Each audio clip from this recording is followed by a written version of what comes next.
عوام کی سختی اور ان کی کمبختی کی تو کوئی بات ہی نہیں کر رہا.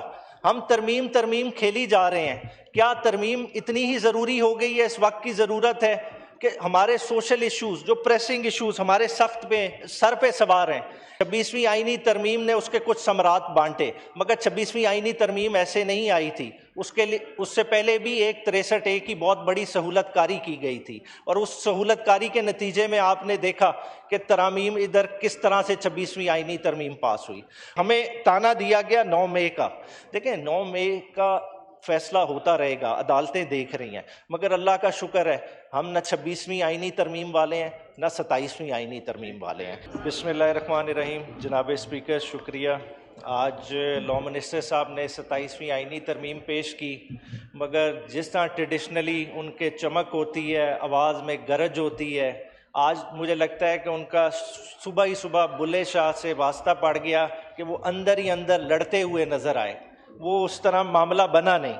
کل آپ نے تھے نہیں، ڈپٹی اسپیکر صاحب تھے. یہاں لفظوں کی کچھ سختی کا گلہ ہوا دوسری سائڈ سے، شاید کچھ سخت لفظ استعمال بھی ہوئے ہوں گے، مگر پھر بات سختی پہ چلی گئی، ذاتی سختی پہ، اور حوالہ دینا شروع ہو گئے کہ زرداری صاحب پہ یہ ہوا. تو کیا عمران خان صاحب نے 10 سال زرداری صاحب کو قید کیا؟ کیا عمران خان نے لڑکانہ، کراچی اور لاہور کی سڑکوں پہ گھسیٹنے کا کہا؟ پھر دہشت گردی کے حوالے سے بات کی گئی.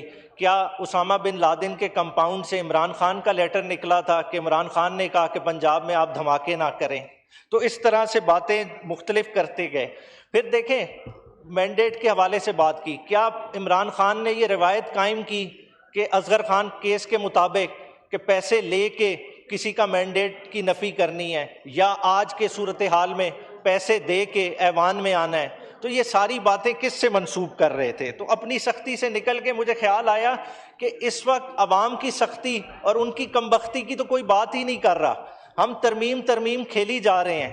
کیا ترمیم اتنی ہی ضروری ہو گئی ہے؟ اس وقت کی ضرورت ہے کہ ہمارے سوشل ایشوز جو پریسنگ ایشوز ہمارے سر پہ سوار ہیں، کہ 2 کروڑ سے زائد بچہ آؤٹ آف سکول ہے، 65 سے زائد بچہ پہلے لمحے فوت ہو جاتا ہے 1000 میں سے. ہمارے پانی کے صورتحال آپ کے سامنے، آبی جنگ ہم پہ مسلط کی جا رہی ہے، کسان کے لیے پانی نہیں ہے، مگر ہم ان ایشوز سے نکل نہیں پا رہے. ہم بات کس کی کر رہے ہیں؟ 27ویں ترمیم کی. دیکھیں آئین ہے کیا؟ آئین بنیادی طور پہ آپ کا سوشل کانٹریکٹ ہے، ایک متفقہ آئین جو 1973 میں دیا، جس پہ گورنمنٹ ساری جماعتیں متفق تھیں. آج اس کو ترتیب کو تبدیل کرنے کی ضرورت کیوں پڑی ہے؟ اس کی صورتحال آپ کو 8 فروری کے الیکشن پہ لے جاتی ہے. 8 فروری کے الیکشن میں جو مینڈیٹ پہ ڈاکہ ڈالا گیا تھا، جو اس وقت سہولت کاری کی گئی تھی، تو اس کے ثمرات پھر بانٹنے تو تھے. 26ویں آئینی ترمیم نے اس کے کچھ ثمرات بانٹے، مگر 26ویں آئینی ترمیم ایسے نہیں آئی تھی. اس سے پہلے بھی ایک 63A کی بہت بڑی سہولت کاری کی گئی تھی، اور اس سہولت کاری کے نتیجے میں آپ نے دیکھا کہ ترامیم ادھر کس طرح سے 26ویں آئینی ترمیم پاس ہوئی. اور ابھی 26ویں آئینی ترمیم جو ابھی انڈر چیلنج ہے سپریم کورٹ میں، نہیں تھا، مگر اچانک 3/11 سے لے کے کل 10/11 پہ آپ نے دیکھا سینٹ میں وہ بل بھی پاس ہو جاتا ہے. اور سینٹ میں بل جب پاس ہوتا ہے تو اس وقت دیکھیں ایک ہمارے لیے ایک اور بھی کیفیت تھی کہ دونوں ہاؤسز میں leader of the opposition nominated نہیں ہے، اور ایک ایسا ہاؤس جو ابھی تک leader of the opposition nominate کر نہیں سکتا، وہ آئین سازی کی طرف دوڑا ہے.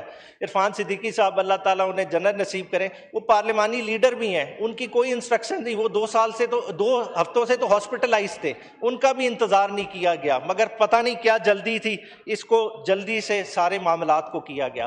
اس میں جڑ جو پروویژنز اس میں ہیں جو دیکھنے والی ہیں، آرٹیکل 175A جو کرنے کیا جا رہے ہیں. دیکھیں آپ ایک ایسی عدالت بنا رہے ہیں، ٹھیک ہے آپ کا مقصد بڑا نیک ہوگا، آپ چاہ رہے ہیں کہ ایک ملک میں فیڈرل کانسٹیٹیوشنل کورٹ ہو، تو کیا supreme court federal constitutional court نہیں تھی؟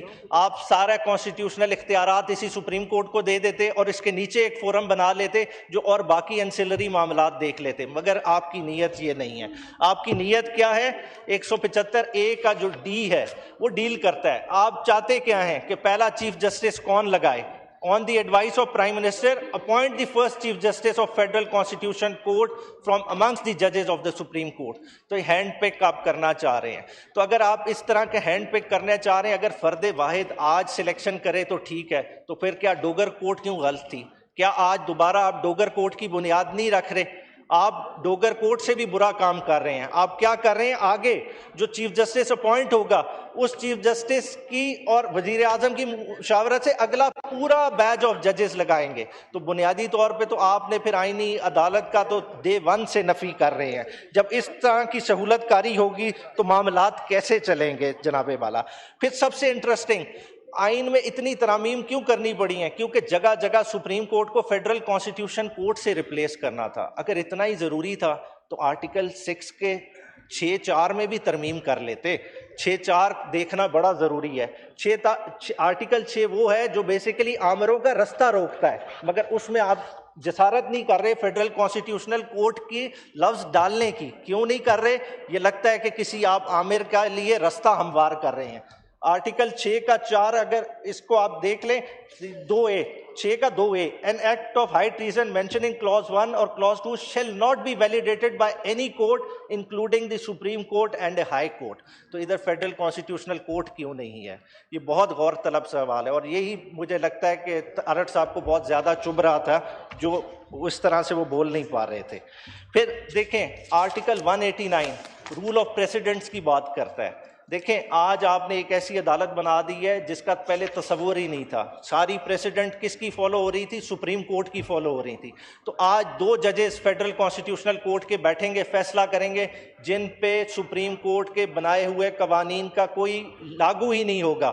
13 ججز کی کیسز کے فیصلے کیے ہوئے ان پہ بائنڈنگ ہی نہیں ہوں گے. وہ جو مرضی فیصلہ کریں. تمیز الدین کا کیس اٹھا کے دیکھ لیں، ہنا جلانی کا کیس اٹھا کے دیکھ لیں، اسفنجار ولی کا کیس اٹھا کے سب ارریلیونٹ ہو جائیں گے. کون فیصلہ کرے گا؟ 2 یا 3 افراد جو اس ملک کی تقدیر کا، جو اس آئین کا حشر کرنا چاہیں وہ کر سکتے ہیں. پھر جو سب سے خطرناک چیز آرٹیکل 200 ججز کی ٹرانسفر کی بات ہوئی ہے. اب دیکھیں ججز کوئی بیوروکریٹس نہیں ہیں جو آپ ان کی ٹرانسفر کی بات کر رہے ہیں، آپ ان کی اس طرح سے تذلیل کر رہے ہیں. دیکھیں ججز ساری دنیا میں یہ ایک صوبے کے ججز ہیں، ادھر آئے ہیں ادھر ریٹائر ہو جائیں گے، کوئی ایلیویٹ ہوگا سپریم کورٹ ہو جائے گا. آپ کو پسند نہیں آ رہا، آپ کیا کر رہے ہیں کہ نہیں تم نے نہیں مانا، تم نہیں کوئٹہ گئے تو تم ریٹائرڈ ہو جاؤ گے. بہت سارے فوجداری ججز ہیں، وہ فوجداری ججز تو سوچیں گے تو ہم تو جناب الجبر کے فیصلے کرتے تھے، آج ہم جبرن ریٹائر ہو رہے ہیں. یہ کیسا انصاف ہے؟ پھر دیکھیں ہمیں تانا دیا گیا 9 مئی کا.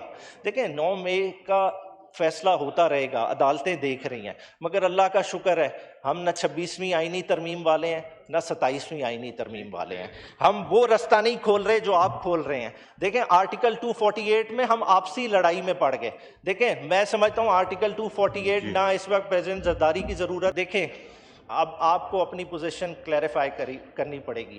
نون لیگ کے لیے میں خاص طور پہ کہہ رہا ہوں، یہ نہیں کہ بعد میں بڑے میاں صاحب کہیں کہ میں اس گناہ میں شامل نہیں تھا. دیکھیں یہ بہت بڑی چیز ہونے جا رہی ہے اس ایوان کے ساتھ. آج بھی آپ دوبارہ سوچ لیں، آج بھی ٹائم ہے، دیکھ لیں. آج بھی جمہوری اقدار کو ہم مل کے جس طرح سے دفن کر رہے ہیں، اس میں واپسی کا رستہ بہت ہی کٹھن، بہت ہی مشکل ہوگا. شکریہ. جی عمیر صاحب، آپ نے لیڈر آف دا اپوزیشن کا ذکر کیا.